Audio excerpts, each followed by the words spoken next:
Hi Sagittarius, this is Jav. Welcome po sa ating channel. Gamitin ang reading na ito bilang gabay lamang. Kung naka-resonate kayo, comment down. Kung hindi kayo naka-resonate, ibigay niyo po sa iba kasi general reading po ito. This is for you, Sagittarius.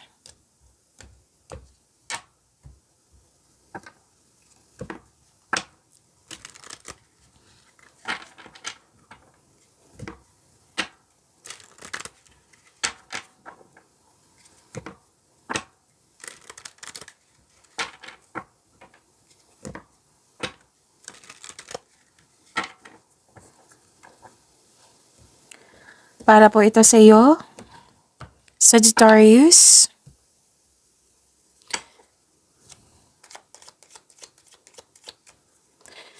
Maraming salamat po sa inyong patuloy na suporta at maraming salamat din po sa mga hindi nag-skip ng ads. Sa mga hindi pa nag-subscribe, subscribe na po kayo at click bell notification para malaman nyo na may bago tayong video. Para sa mga gusto magpa-reading, comment po kayo ng personal reading. Again, comment kayo ng personal reading and check my reply sa comment section.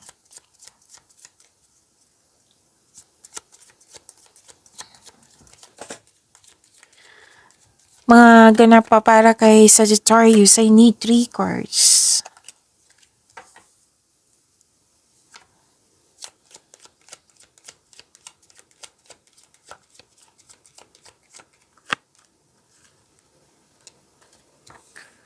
Okay, may harvest. Okay, this is harvest time. Pwedeng sweldo nyo, pwedeng binayaran kayo sa binigay mong serbisyo, pwede din na nagkaroon ng fast moving sa inyong product. Marami kayong orders ngayon. So may na-miss kayong tao dito, nagkaroon kayo ng loss of connection. May concern kayo, nabibigatan ka, nahihirapan, pero tinulungan mo yung sarili mo para mag-let go at nagkaroon ng transformation. So, nagkaroon po ng ending with new beginning. May separation ako nakikita dito. Pwedeng separation of responsibilities, separation of, pwedeng tumiwalag, end of contract closure, limitation, boundaries, separation of, magkaroon ng long distance, may concern kayo sa matigas ang ulo, na mahirap kausap or sobrang stricto.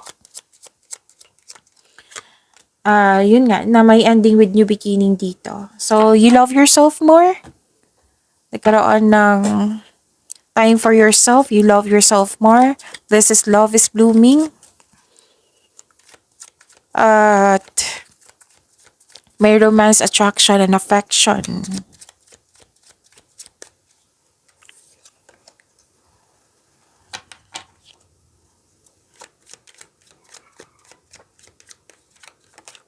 So this is your energy, Sagittarius. Kung may narinig kayo or may nakita kayong repeating message, meaning yan, pinupush ng cards nyo po na kailangan yung bigyan ng atensyon. Like for example, nanonood kayo sa isang video natin dito sa channel natin at ngayon, sa inyong video at may napansin kayo na repeating message, yan po yung pinupush ng cards nyo na kailangan nyo bigyan ng atensyon, solusyon, at aksyon kung maaari po. So, ano yung energy ni Sagittarius?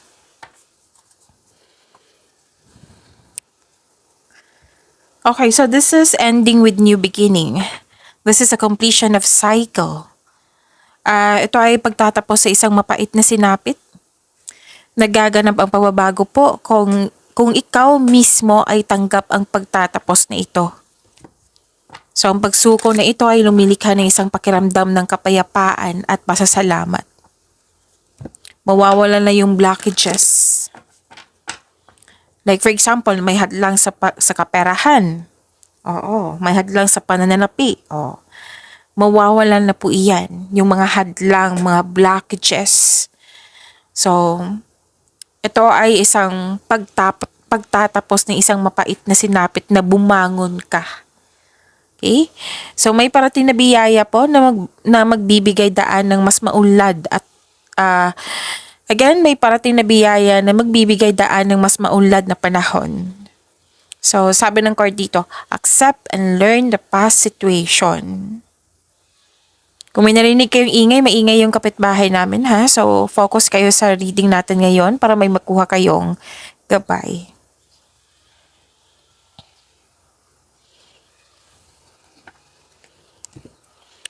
May nakita ko ditong pag-aalaga. Pwedeng may nag-aalaga sa iyo or kayo po ay may inaalagaan.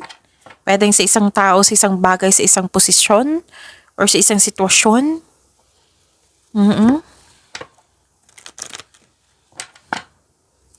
Marami kang naiisip na bagong idea para sa ikakabuti ng iyong buhay.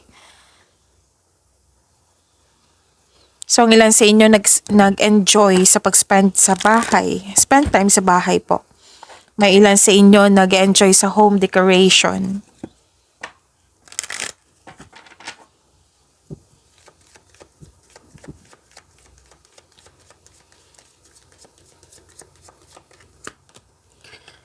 So, this is cleansing waters. Purification activates vibrant life force.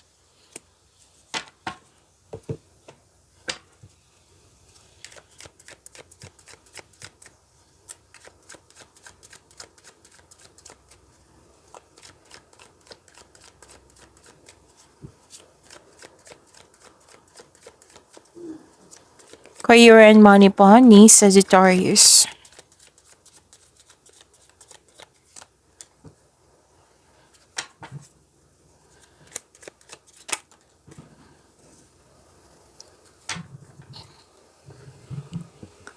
Okay, about sa inyong career and money po. Nakita ko dito na nagkaroon po ng power, authority, and protection. Nasunod yung gusto mo, ideas, plano. Oo. So far, wala akong nakikitang tutol dito. Basta nasunod po. Kung may tutol, pwedeng nasunod talaga yung kahit may tutol. Nasunod yung gusto mo, ideas ba yan or plano. Basta nasunod, kahit may tutol. Pwedeng walang tutol.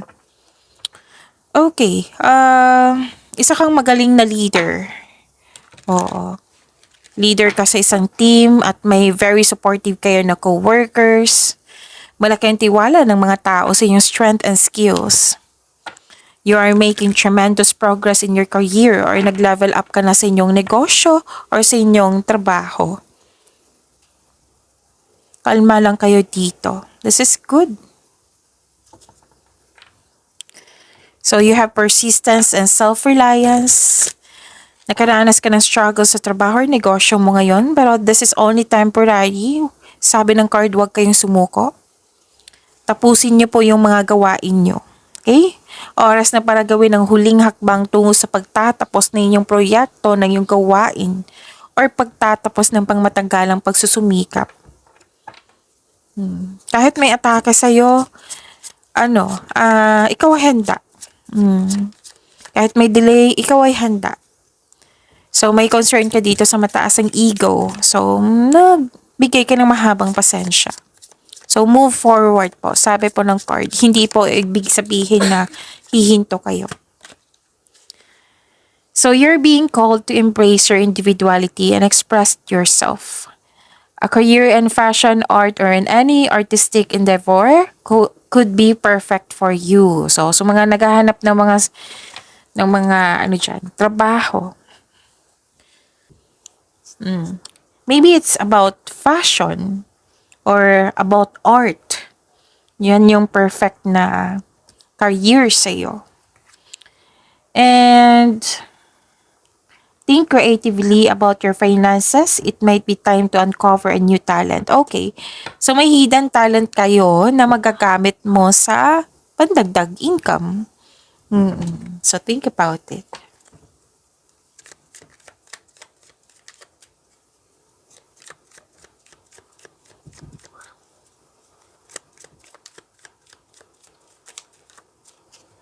So this is about your love life, self-love, partnership, and romance.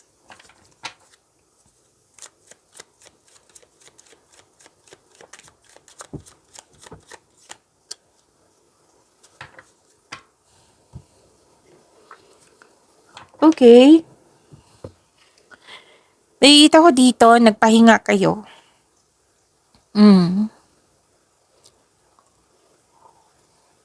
Nagpahinga, nagnilay-nilay, pagsisiyasat sa sarili. Sa mga single po, ayaw nyo munang makipagrelasyon or ayaw mo magtanggap ng date. Gusto nyo mag-focus sa inyong sarili. Gusto nyo mag-isip at i-evaluate nyo yung priorities mo in life. Na gusto nyo mag-focus sa inyong sarili bago pumasok sa mundo ng pag-ibig. Para sa mga relasyon, sa buhay mag-asawa, nakaramdam ka ng pagod or stress. It might be nagkaroon kayo ng hindi pagkakaunawaan. So, nag-decide ka na mag-put muna ng space kasi space is a sign of respect. So, is a sign of respect sa inyong sarili, sa kanya, as sa inyong relasyon. Para sa pagbalik mo, may energy ka na. So, this card asks you to relax, calm your mind and reflect. Sleep and meditation po ay kailangan.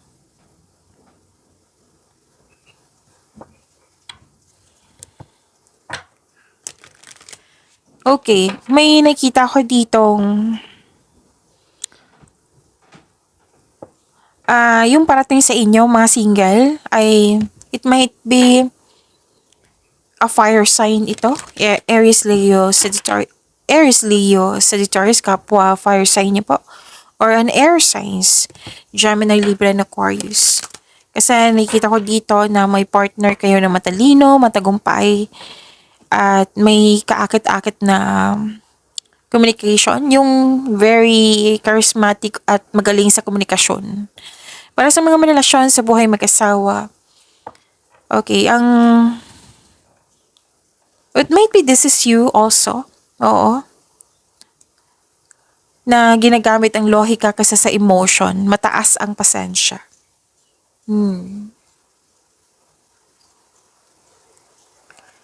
Nakikita ko rin dito na nagkaroon po ng excited kayo kasi may event invitation or nag-ask sa'yo ng date. Oo. Sa mga single dito, maaaring ma-meet mo yung partner mo via travel.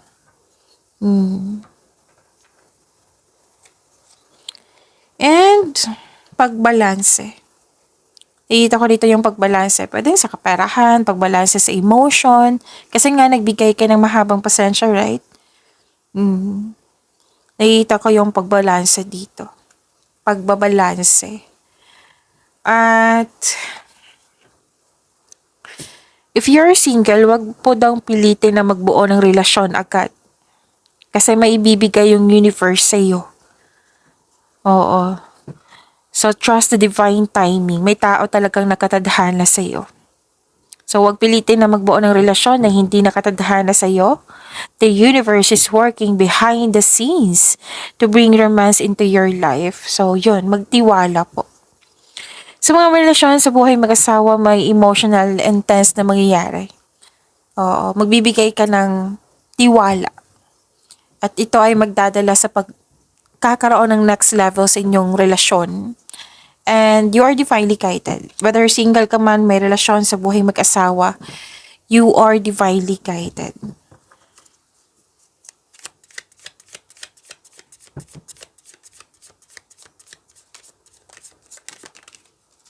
You're about to be surprised. Wow, romantic surprises are on the horizon. Be open to them.